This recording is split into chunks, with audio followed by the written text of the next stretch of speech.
Olá, boa noite. Você vai ver no Brasil TV.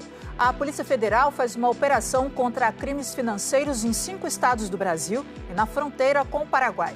A Polícia Rodoviária Federal faz novas apreensões de fuzis. O número de armas apreendidas este ano já é mais que o dobro do ano passado. O sistema penal gaúcho zera a fila das tornozeleiras e precisa monitorar quase 10 mil condenados que estão fora da cadeia. E você também vai ver. Ambientalistas tentam atrair onças pintadas para a Mata Atlântica catarinense.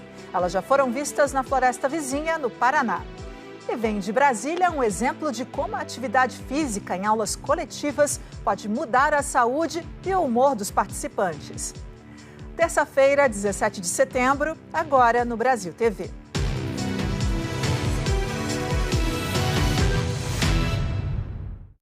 A Polícia Rodoviária Federal já apreendeu este ano mais do que o dobro do número de fuzis do ano passado. Os agentes da Polícia Rodoviária Federal apreenderam esses 12 fuzis em uma operação na Avenida Brasil, no Rio de Janeiro. O armamento ia para as mãos de milicianos, que eram monitorados há meses. Em Santa Terezinha de Itaipu, no Paraná, um caminhoneiro levava mais 10 fuzis que estavam escondidos em um baú do caminhão. Em uma outra fiscalização, os policiais flagraram mais 5 armas e drogas na BR-262, na região de Campo Grande. O carregamento saiu de Corumbá. Armas que entram no país por terra pelas fronteiras, muitas vezes vindas da Bolívia e do Paraguai. Só com esses 2 países, o Brasil tem mais de 4.700 quilômetros de fronteira. 1.600 quilômetros só em Mato Grosso do Sul. Os fuzis são usados pela milícia e pelo tráfico, principalmente nos grandes centros. As apreensões de fuzis feitas pela Polícia Rodoviária Federal mais que dobraram em todo o país. De janeiro a julho foram 79 armas. Isso é 113% mais que o registrado em todo o ano passado, quando 37 fuzis foram tirados de circulação. E um dos nossos desafios é sempre estar fortalecendo a fiscalização nas regiões de fronteira, porque adentrando o território nacional, ela pode tomar destinos diversos para chegar ao seu ponto final. Estratégia que traz resultados importantes, segundo essa doutora em segurança pública. Quais são eles? Primeiro, a oportunidade de redução de confrontos armados entre grupos criminosos com a polícia e entre eles. Diminui também o risco de vitimização de cidadãos, o risco da bala perdida. Mas para isso acontecer, a especialista reforça que é preciso uma interação com as forças de segurança de outros países para reforçar o combate ao crime organizado. Não apenas o da polícia com outras polícias, mas com outras agências que cuidam das fronteiras, com os países vizinhos, para que o resultado da polícia não seja um enxuga-gelo. A Polícia Federal fez hoje uma operação contra crimes financeiros, lavagem de dinheiro e organização criminosa em 5 estados brasileiros e no Paraguai.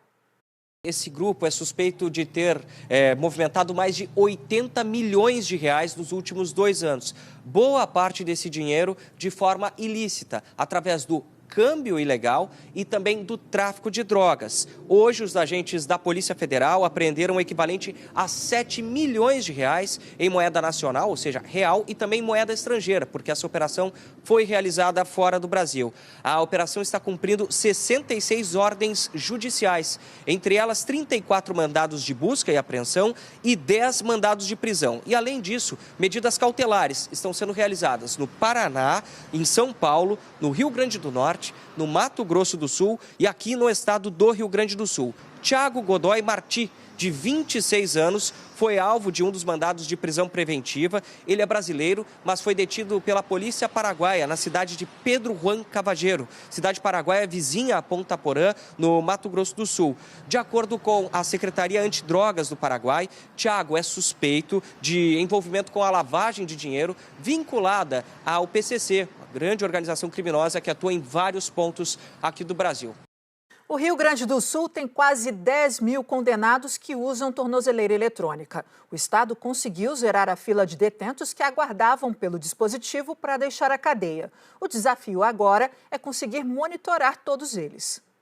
Em vez de muros altos, reforçados e guaritas com vigilância armada, presos são monitorados com tornozeleiras eletrônicas. No Presídio Central, atual cadeia pública de Porto Alegre, são instaladas entre 15 e 20 tornozeleiras por dia. Este equipamento tem o custo mensal de R$ 222 e monitora o preso minuto a minuto. Hoje no estado são 9.985 pessoas com este equipamento instalado na perna. O número de vigiados daria para encher 6 ou 7 presídios convencionais. O aparelho precisa ser recarregado a cada 24 horas. As informações do monitoramento são transmitidas para esta central de vigilância. Se houver descumprimento das regras, o juiz é acionado imediatamente. Só na região metropolitana, a média é de 2.000 ocorrências do tipo registradas diariamente. O que configura uma ocorrência dele estar desrespeitando a decisão do juiz? Por exemplo, a questão do horário, a questão da zona previamente definida, né? Ele tem horários, algumas decisões vêm com alguns tipos de horários definidos, horário para poder circular durante o dia, horários específicos para circulação noturna, se ele pode ou não circular no período noturno. Mas o Estado afirma que o monitoramento é eficiente. A segurança total é impossível se ter, é verdade, mas nós temos como, na medida em que houver algum crime praticado pelo usuário da tornozeleira, identificar que foi ele, quando, onde e como cometeu o crime. Este professor de Direito da PUC diz que é positivo o fato do Rio Grande do Sul ter zerado a fila de espera pela tornozeleira, que tinha cerca de 6.000 detentos no início do ano. É muito importante que o Estado agora esteja dando, né, as condições para que essas monitorações que são determinadas pelo Poder Judiciário possam ser cumpridas. No Rio, 2 homens foram flagrados por policiais penais quando tentavam arremessar drogas por cima do muro do presídio na zona oeste da cidade. A câmera mostra um suspeito passando por um buraco embaixo de uma grade que dá acesso ao complexo de presídios de Bangu. Foi nessa madrugada, por volta de 2h50 da manhã. O homem fica agachado por um tempo. Depois, corre em direção ao muro, carregando um pacote. Segundo a polícia, era droga. Nessa outra imagem, o suspeito aparece com um comparsa. Eles correm de volta para a grade, do outro lado da rua, e passam pelo buraco. Um agente penal percebeu a movimentação pelas câmeras de segurança. Ele viu que a dupla tentava jogar algo para dentro da penitenciária Jonas Lopes de Carvalho. O policial gritou, dando voz de prisão, e também atirou na direção dos criminosos. Foi nesse momento que os dois escaparam. Na fuga, acabaram deixando um dos pacotes para trás. Embaixo do muro, os policiais penais encontraram 15 tabletes de erva seca picada. Segundo os agentes, seria entorpecente.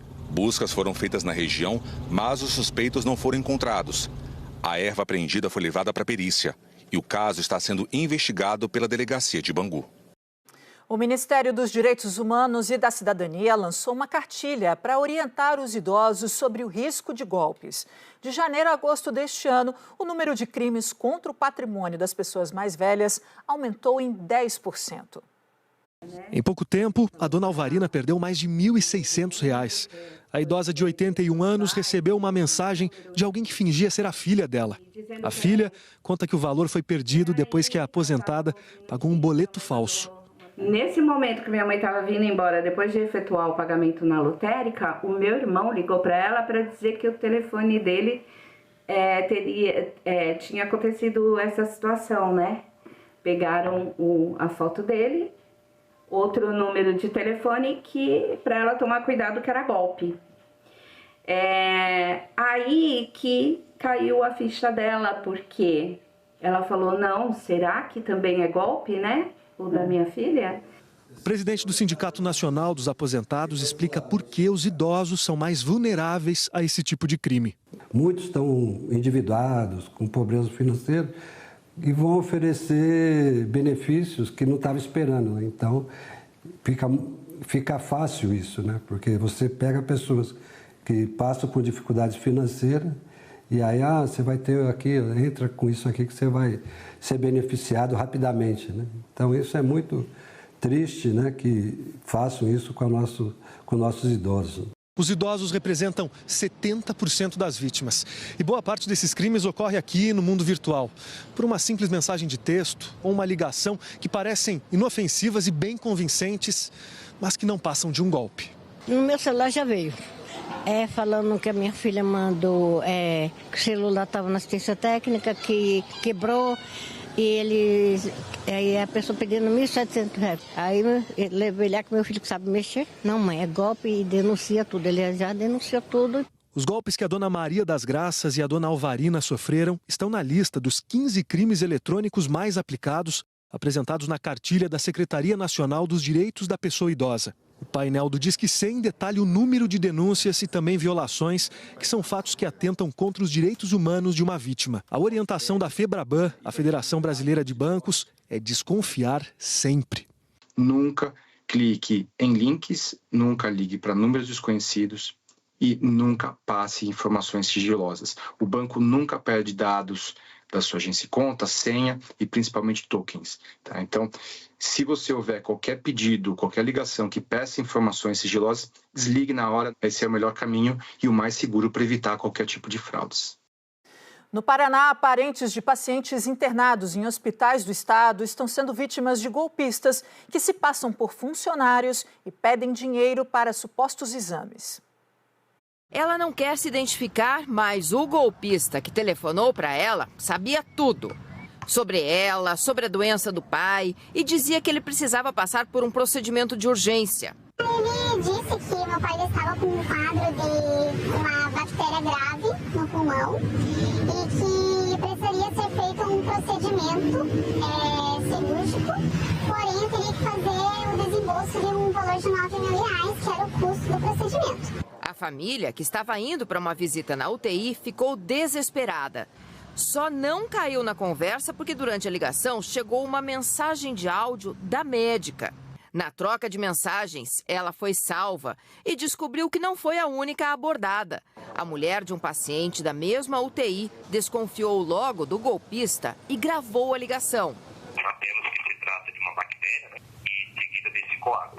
Os dois quadros é delicado. A conversa vem seguida do pedido de pagamento antecipado, que, segundo o bandido, o plano de saúde iria reembolsar. O gasto que a família tiver ao manter um reembolso no prazo de 10 dias úteis ficou no valor de R$9.970. Esse pagamento a senhora já vai emitir a partir de agora para o setor financeiro.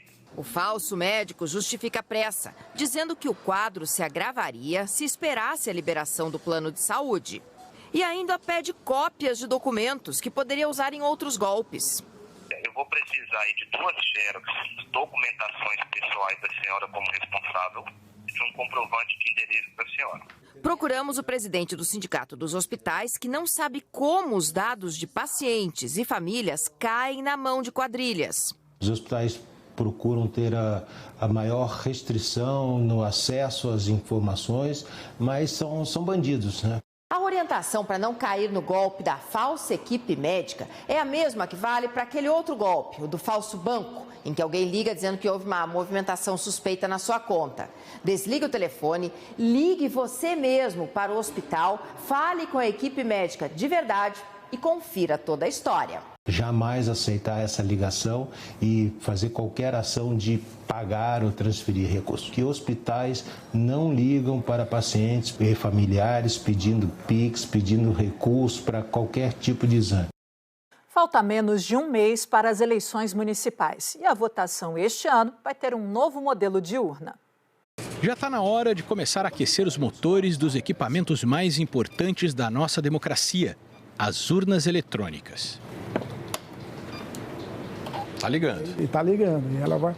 E o modelo mais antigo ele acaba também demorando um pouquinho mais. A partir desse modelo aqui, 2020, ele é aproximadamente 18 vezes mais rápido do que o modelo anterior, que é o 2015. Teve assim um ganho assim bem alto de velocidade, de processamento. Assim como carros, as urnas têm modelos identificados pelos anos. O 2011 foi aposentado nessa eleição. Agora começam a ser usadas 219 mil novas urnas, modelo 2022. Elas não têm quase nenhuma diferença das de 2020. Juntas, as urnas 2022 e 2020 representam 77% de todas as urnas que vão ser usadas nessa eleição. Os outros 23% são dessas outras duas aí, modelos 2013 e 2015. Estão todas prontas. Todas estão prontas. Essas aqui são todas as urnas que a gente vai encontrar nessa eleição, vão ser usadas nessa eleição. Exatamente. Então, você, eleitor, quando for votar esse ano nas eleições municipais, vai encontrar uma dessas 4 urnas. Essas duas são bem parecidas e essas duas são as mais modernas, né? Um pouquinho diferente uma da outra, mas o sistema é o mesmo. Isso. A finalidade é a mesma, não muda quase nada para o eleitor. E nem a velocidade para ligar vai ser vista pelo eleitor. Quando ele chegar na cabine de votação, o sistema vai estar pronto. Roda igualzinho em qualquer um dos modelos. Entre as inovações desse ano está a melhoria no sistema de assistência de áudio para deficientes visuais, que ficou mais detalhado, explicativo. Você está votando para vereador. E, principalmente, os modelos novos trazem uma melhoria na criptografia, como destaca o professor da Universidade Federal do Pará e representante da Sociedade Brasileira de Computação, Roberto Samarone, que participou do processo de inspeção do código-fonte das urnas desse ano. A população pode ficar tranquila com relação à segurança da urna, né? Nós estamos sempre verificando, sempre analisando o que está sendo colocado, né? A urna eletrônica, ela tem um conjunto de mecanismos de segurança, né? Um conjunto de barreiras de segurança. Então existe uma evolução aí, isso é muito bom, né, para o nosso sistema eleitoral. No Distrito Federal, as novas carteiras de identidade trazem um símbolo indicando se a pessoa tem deficiência. Para isso, é preciso se registrar como PCD. O primeiro passo é o cadastro no site da Secretaria da Pessoa com Deficiência, o chamado CAD-PCD. Lá são colocadas as informações pessoais e o laudo médico. Os servidores da Secretaria e um médico vão avaliar e validar. Aí entra a Polícia Civil, que fez uma parceria com a Secretaria da Pessoa com Deficiência. A corporação acessa o cadastro feito e inclui o ícone na carteira de identidade. São 5 símbolos que indicam pessoa com deficiência física, auditiva, deficiência intelectual, visual e pessoa com um transtorno do espectro autista. Os ícones impressos na nova carteira de identidade nacional já estavam sendo emitidos em outros estados, mas aqui no DF ainda era preciso definir como a deficiência seria comprovada. Agora, a nova portaria publicada no Diário Oficial estabeleceu a regra. Na avaliação do governo, isso pode facilitar o acesso a direitos e benefícios. Em Minas Gerais, o registro do nome de um bebê deu o que falar. Os pais tiveram que entrar na justiça para conseguir liberação no cartório. E você vai ver agora o desfecho dessa história. No colo da mamãe, o garotinho dormiu o sono mais tranquilo, sem nem imaginar como foi tumultuado chegar até aqui. Não é tão comum crianças recém-nascidas irem ao cartório, junto dos pais, no momento do registro. Mas como esse dia era muito esperado, a família veio toda. E nem demorou muito. Confere alguns documentos, assina outros papéis e agora a certidão de nascimento reconhece. Pie Macena Prímola, o nome escolhido pelos pais. Danilo não escondeu a emoção, um choro de alívio depois de vários dias de impasse. Resgatar nomes africanos é uma forma poderosa de a gente dar uma nova narrativa para a história do nosso povo preto. A inspiração para o nome veio do primeiro faraó negro do Antigo Egito. Danilo e Catarina conheceram a história durante a preparação do desfile da escola de samba Acadêmicos de Venda Nova, no Carnaval de 2023. No enredo África, mãe ancestral dos impérios gloriosos, Danilo representou Pie na comissão de frente. Na hora de registrar a criança, o pai só encontrou dificuldades. O cartório implicou com a grafia. A justiça também não aceitou o nome e alegou que o menino poderia sofrer bullying. Que o nome era muito próximo de um passo de dança que chama plié. Ele pode sofrer vários outros, mas esse aí acredito que ele não vai passar porque tem pais que são dançarinos, dono de escola de dança em Belo Horizonte, né? A Defensoria Pública acompanhou o caso e teve papel importante para a autorização do registro do nome.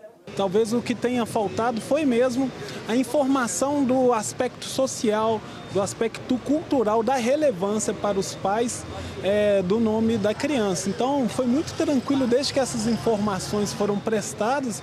A Justiça prontamente reverteu e deu um andamento ao direito da criança, que é o importante. Os pais do Pierre agora já estão aqui com esse documento tão sonhado, a certidão de nascimento, que reconhece esse garotão aqui como um cidadão belo-horizontino, mineiro, brasileiro e que tem uma vida inteira pela frente. Tudo vai se ajeitar. É um alívio muito grande. Essa é uma contribuição que vai ficar para a história do nosso filho, da nossa família, e estamos muito felizes. E a seguir, a expectativa por onças pintadas na Mata Atlântica de Santa Catarina.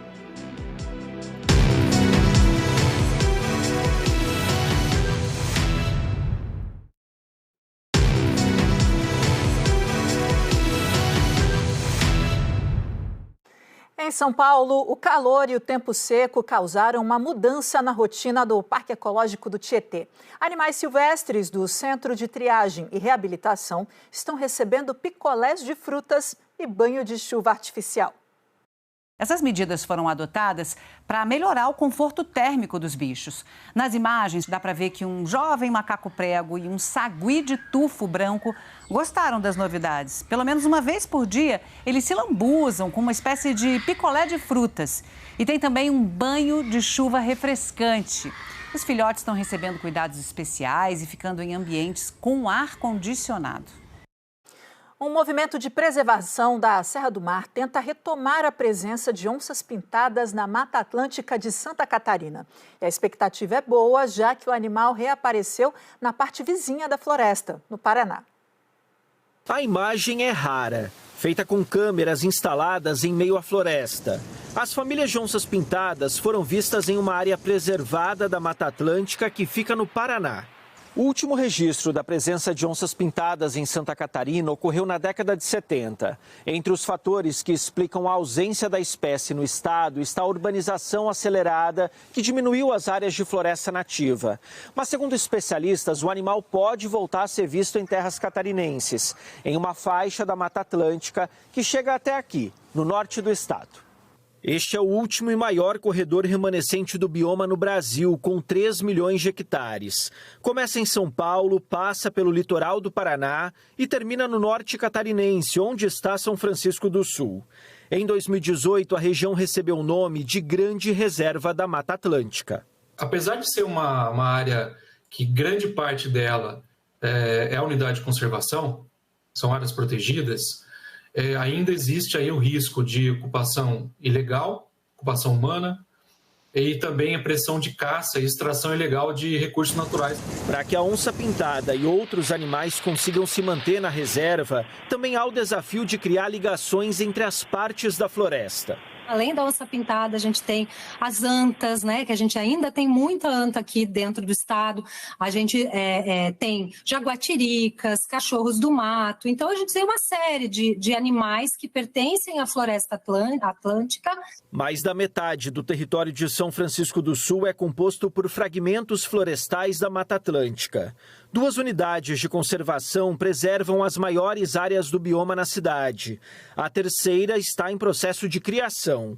Um projeto pretende interligar todas elas, formando corredores ecológicos. Então, os animais eles vão conseguir se locomover, vão conseguir se procriar, vão conseguir buscar alimento, vão conseguir buscar água, de uma forma que não afete negativamente eles.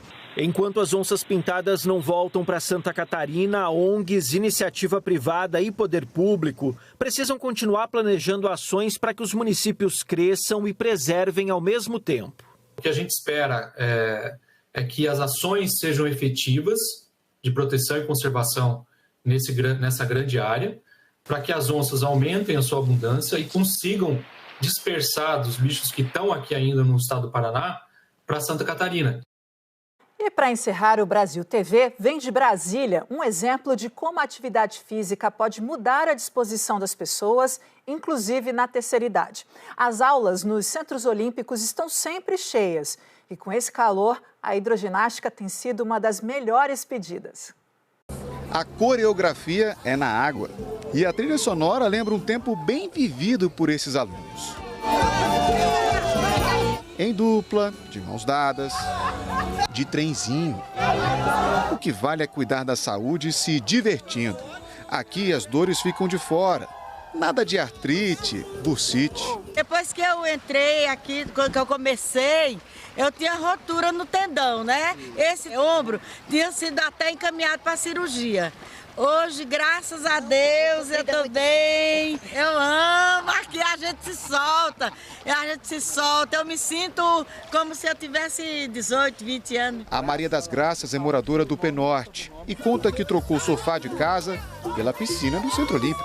Eu recomendo quem estiver dentro de casa, preguiçando, só dormir no sofá, venha nadar, venha fazer uma musculação, natação, ginástica, futebol, tudo tem aqui.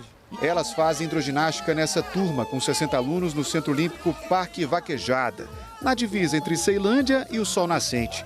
Uma atividade com muitos benefícios para a saúde. A professora Lu, que está há 3 anos no centro, que o diga. É muito gratificante quando você vê um aluno que tem algum problema de saúde, que começa a atividade física e que melhora, deixa de tomar remédios. É muito importante você ver a diversão, a alegria que eles estão aqui quando estão aqui conosco, aqui, fazendo essa atividade física. Então, acho que isso nada paga. Para quem mora no Distrito Federal, vai um aviso. As inscrições para as atividades nos Centros Olímpicos vão até a próxima sexta-feira, dia 20. Mas por todo o país existem projetos sociais e esportivos. Então, procure uma alternativa, se inspire nessa turma animada que a gente viu aí na reportagem, porque praticar exercício faz bem à saúde. O Brasil TV fica por aqui. Outras notícias no Jornal Nacional, às 8h40 da noite, hora de Brasília. Uma ótima noite e até amanhã.